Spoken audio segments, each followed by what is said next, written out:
கந்த சஷ்டி கவசத்துல ஒரு வரி வருது, ஒரு நாள் 36 கொண்டு.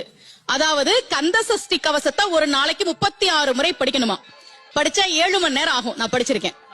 கலியுகத்துல கந்த சஷ்டி கவசத்தை ஒரு நாளைக்கு 36 முறை படிக்கிறதுக்கு நேரம் இருக்காதுன்னு தான் அதுலயே சூட்சுமமாக ரகசியமாக ஒரு விஷயம் சொல்லப்பட்டிருக்கு. முருகனுடைய அருளால் நான் தெரிஞ்சுக்கிட்டேன். அதை நான் உங்களுக்கு சொல்றேன். ரவண பவச ரரரரரரா ரிவண பவச ரிரிரிரிரிரி, இதுக்கெல்லாம் என்ன அர்த்தம் நான் தேடி தேடி தேடி முருகன் அருளால் தெரிஞ்சுக்கிட்டேன்.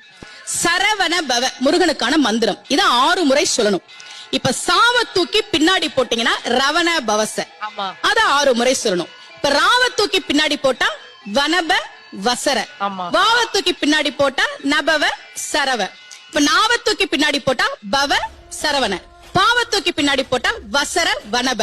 ஒன்னொன்னையும் 6 முறை சொன்னா 6 × 6 36 வரும்.